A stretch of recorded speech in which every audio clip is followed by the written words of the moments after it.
execução depois e o Abel não é bobo. Eu já ia falar isso. Então, aí tá o problema. Eu vou te dizer assim, ó, o Abel Braga como treinador é indiscutível, mas também não quer mais ser treinador porque já foi treinador por muito tempo. O Abel Braga como dirigente, primeiro ponto, teria carta branca dos dirigentes? O Magrão já tem relatado aqui que as coisas não são bem assim. O dirigente que entende que é esse contratado, que é o ex-jogador ou o ex-treinador, ele é um voto no meio de tantos outros. E muitas das vezes é voto vencido em meio a um comitê que não é do futebol, mas faz futebol, né? São caras que nunca foram do futebol, mas hoje eles opinam no futebol do Inter, porque é o amadorismo do futebol em geral.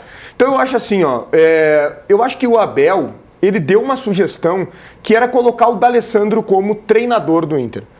Ou seja, o Abel já começou com uma sugestão errada. O D'Alessandro não tem perfil para ser treinador de futebol.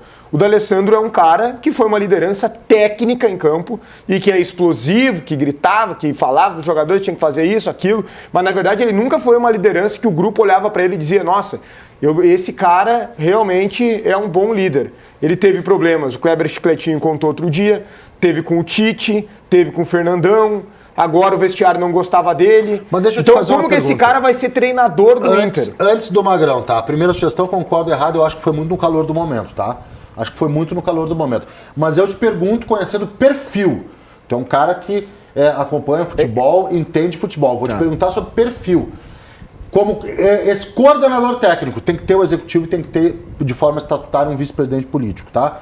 Isso aí é inegociável, tem que ter esses dois caras. Tá. Te pergunto, o perfil do Abel não é um perfil melhor que o do D'Alessandro para ser um coordenador técnico? Não, eu não tenho dúvida que Guimarães. Só que não existem só essas duas figuras. É muito difícil realmente eu chegar aqui, o torcedor do Inter do outro lado agora deve estar me odiando. Ah, como assim ele acha que o Abel não é uma boa opção? Eu nem estou dizendo que não é uma boa opção, mas eu estou colocando em discussão porque é óbvio que nesse momento em que o Abel salvou o Inter e que ele aumentou a idolatria, eu posso ir conforme o vento, conforme o efeito manada. O Abel, bota o Abel, que o Abel vai resolver. Cara, daqui a pouco tu coloca o Abel e o Abel não está preparado para a função.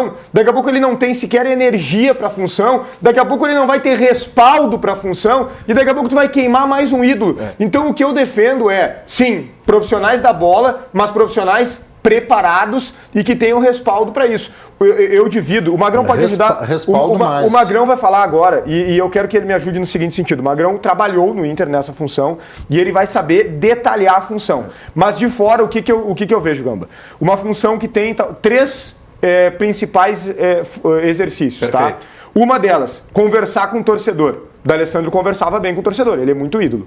A outra, sentar numa mesa e debater nomes. O D'Alessandro entende mais de futebol do que César Folli, Dalton Schmidt, Bisol, entende mais do que todos, tá? Agora, tem uma terceira função que é o vestiário, porque muitas vezes a gente simplifica o vestiário. E nessa função o D'Alessandro foi muito mal. Então eu acho que a gente tem que olhar para um dirigente que tem o perfil que englobe todas essas funções. Magrão, eu tenho uma opinião sobre a permanência do Abel, que é a seguinte. Com essas pessoas que lá estão e que vão permanecer até o final da gestão, o Abel só vai se queimar. Com essas pessoas que lá estão, a mentalidade ela não vai mudar de um ano para o outro. Tu não pode derrubar a gestão, ela não vai mudar de um ano para o outro. Não, tu vai entender onde é que eu quero chegar. Tu vai entender onde é que eu quero chegar. O Abel já cumpriu o seu papel. O Abel não precisa, nesse momento, se queimar com uma gestão fracassada, tá dizendo que não com tem jeito, nenhum então. crédito para permanecer no Inter no ano que vem. Mas vamos lá, tá dizendo que se não tem jeito, projeto, então. Se não tem respaldo, se ele já perdeu o D'Alessandro, o Abel não tem absolutamente nada a ganhar em permanecer no último ano de uma gestão fracassada, é isso que eu tô falando. O Abel é o maior ídolo da história do Internacional, mas o Abel precisa estar num projeto sério. O Abel precisa estar num projeto respaldado. O Abel tem que ficar muito atento, Magrão, para essa gestão não usar a imagem dele agora para salvar um projeto fracassado nesse último ano. Eu tô ouvindo vocês falarem aqui e tem vários caminhos para que a gente pode falar e pode definir o que está acontecendo no Internacional. O primeiro, a questão da vinda do Abel, a ligação do D'Alessandro. Para mim, o Abel viria de qualquer jeito. Se o porteiro ligasse, o Abel viria para o Internacional. Tá? Não tem esse convencimento. O Abel tem a relação com o Inter, ele acompanha o Inter, então ele viria. A questão do Alessandro. O Guima falou sobre a questão do trabalho, e eu concordo. O trabalho não foi bem feito, não foi. As contratações, e aí eu venho questionando há algum tempo, qual é o tamanho da liberdade que o Alessandro tinha para contratar? Qual é o tamanho da liberdade que ele tinha para contratar? Qual é o tamanho da liberdade que tu tinha? Sim, eu vou te falar que o D'Alessandro, eu acho que tem o meu perfil. Eu não tinha liberdade, mas eu batia de frente. E eles sabem disso, eu batia de frente. Quando me falava que ia contratar um jogador por X e vender por Y, eu falava que não, porque era o meu que estava na reta. E assim eu saí sabendo que o que eu tinha que falar, não ficou nada preso, o que eu tinha que falar, eu falava. E isso talvez, se eu fosse um pouco mais vaselina, talvez eu estava lá até hoje. Não teriam feito o que fez. Mas faz parte, ok, já foi passado. Eu acho que o D'Alessandro também. Quando o D'Alessandro, isso é achômetro, tá? Não é, eu não tenho, eu podia pegar o telefone e ligar pro D'Alessandro, não vou fazer isso. Porque eu sei que tudo que ele passou durante o ano precisa de um tempo, precisa descansar com a família, precisa fazer os projetos dele sociais, que ele faz muito bem. Poder ligar pro departamento para saber, eu não tô ligando para ninguém, ligar pro Fernando Carvalho. É achômetro. Eu acredito que na sexta-feira, quando o D'Alessandro sai, tá? Para ir nas rádios, fazer aquele tour, ele já estava fora. Ali ele já estava fora do Inter. Então não foi após. Então isso já estava definido. A questão Abel. O Abel precisa ter um cargo no clube. Essa questão coordenador técnico, e isso é uma opinião minha também, ela é muito complicada. Ser coordenador técnico de quem? Vai pôr o Abel coordenador técnico do Tite, o Filipão coordenador técnico do Mano Menezes. Há um conflito, gente. Não é assim, eu chegar, o coordenador técnico faz o quê? Ele define quem vai jogar? Ele está acima do treinador? Porque quando o treinador chega no clube, a primeira coisa que o clube dá é a carta branca para ele fazer o que ele quiser. E ele que define até contratações. Então, essa função do coordenador técnico, para mim, ela é uma função meio que... Mas, um diretor de futebol... Vou te dar um exemplo. Quem é que vai escolher o treinador?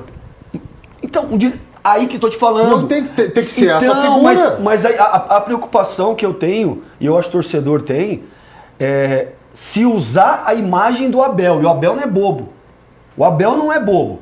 Tá? O Abel tem muito mais vida de futebol do que todos nós. Então, assim, ele não vai chegar lá que nem último ano da gestão. Tá? Bem disse o Gamba. Último ano da gestão.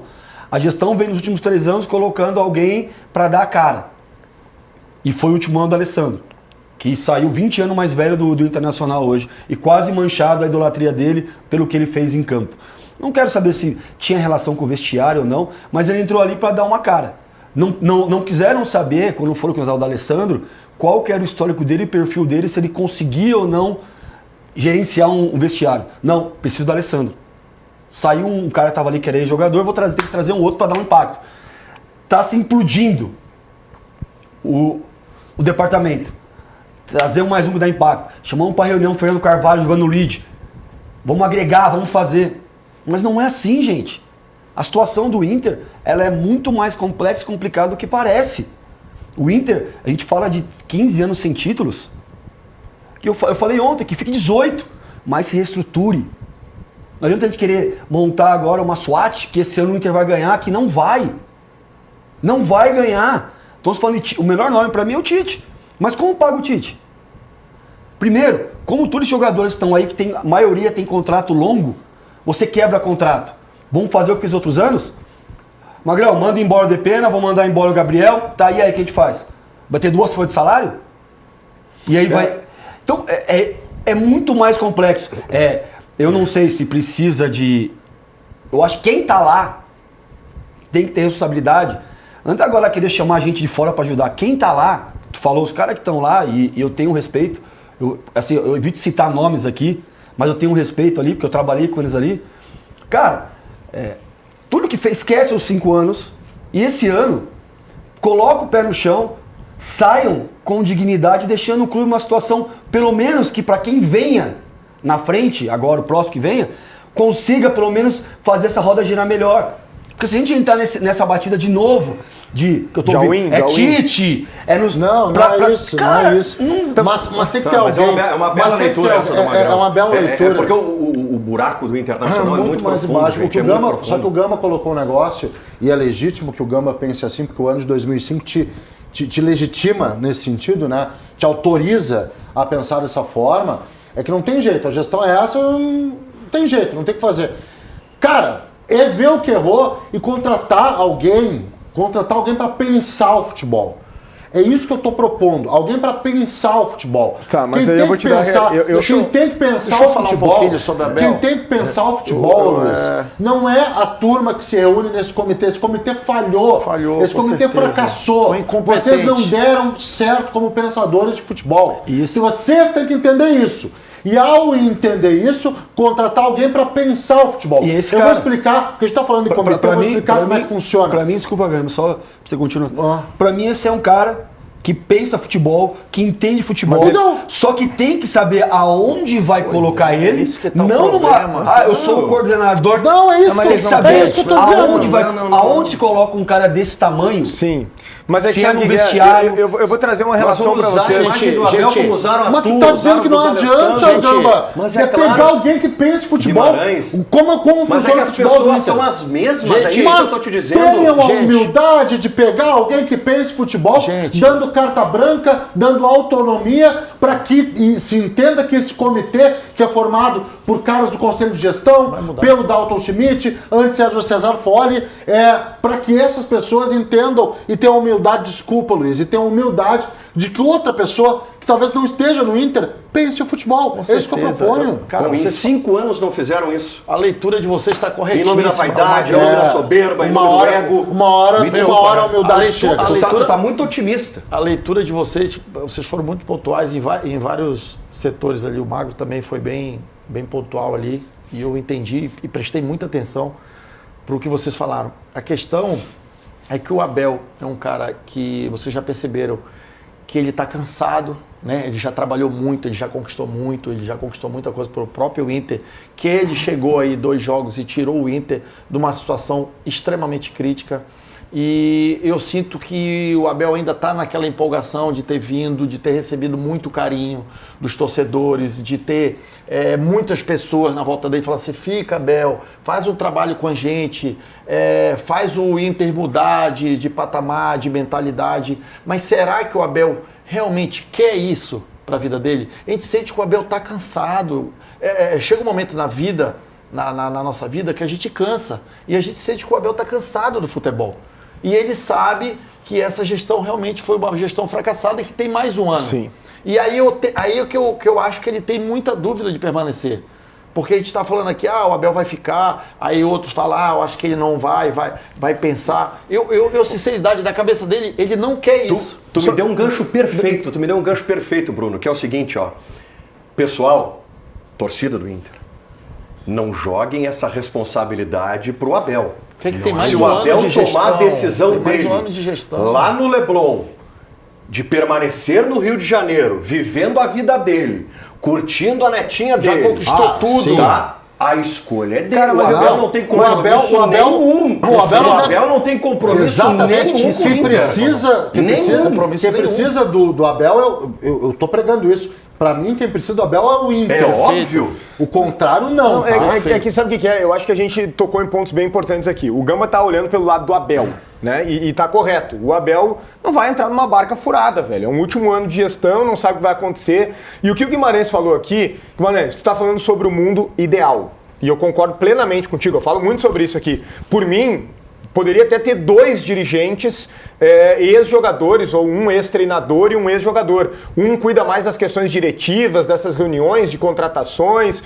os 2 podem falar com a torcida, o outro cuida mais do vestiário, olhar perfil, não só porque é ídolo, mas olhar o perfil, a capacidade do cara, aquilo que ele se preparou, né, as características.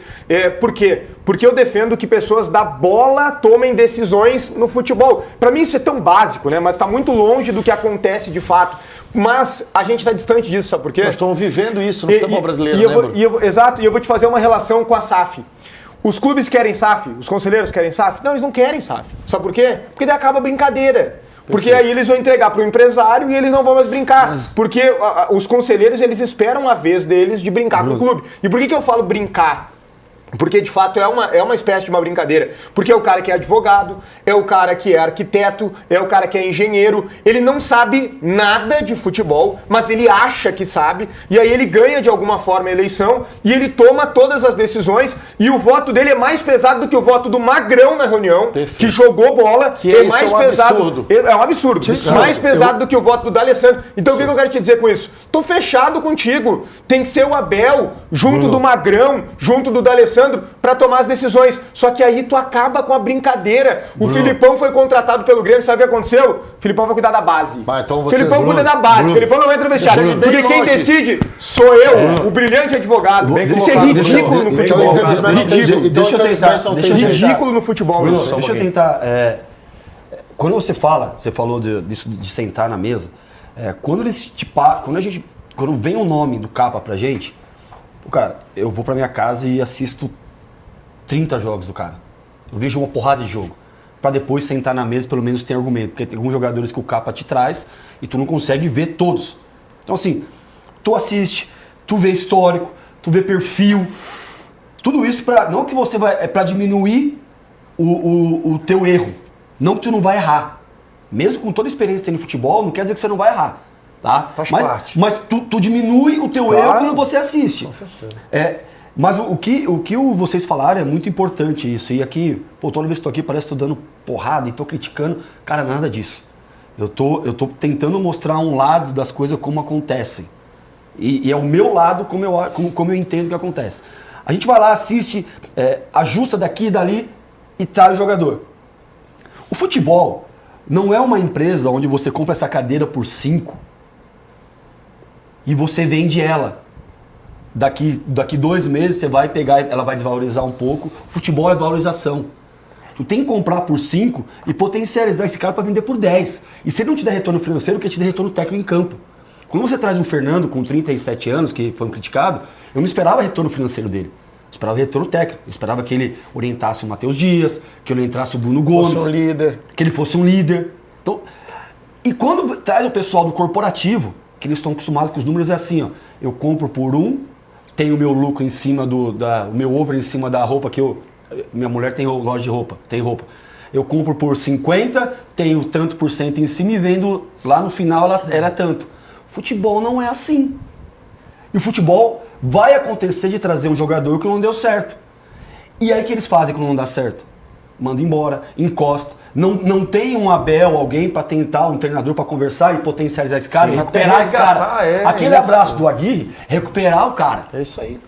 Aí o que eles fazem? Depena foi muito bem naqueles 6 meses. Compra o Depena, paga. Tá jogando muito. Só que, cara, qual é o histórico do cara? O histórico dele não é um histórico que ele... Assim, foi exceção tu ganha, à fase. tu ganha, É muito no impulso. o teu salário, Falta de estudo. O salário que a gente falou do Hulk, o Hulk vai ganhar 1.900.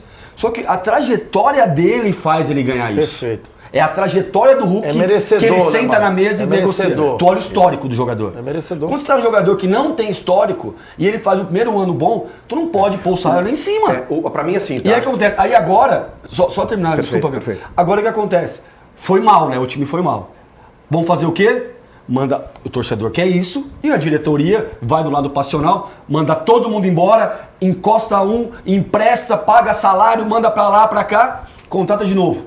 Sim, é uma bola de Cara, neve é de o gastos. contrário, é o contrário.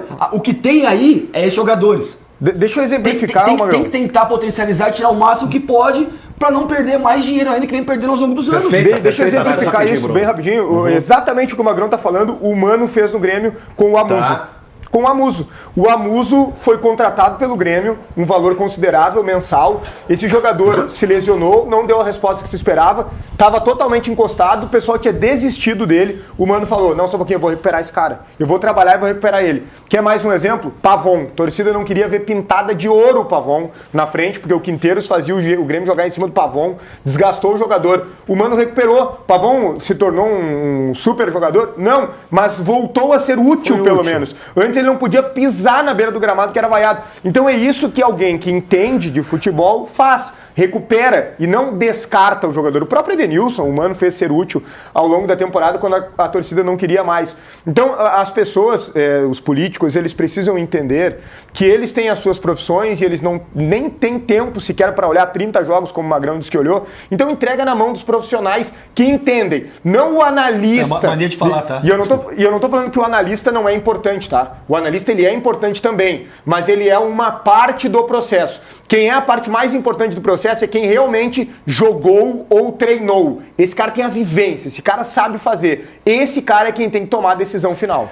Pessoal, vou pedir licença para vocês aqui um minutinho, porque terminou o Campeonato Brasileiro, mas a gente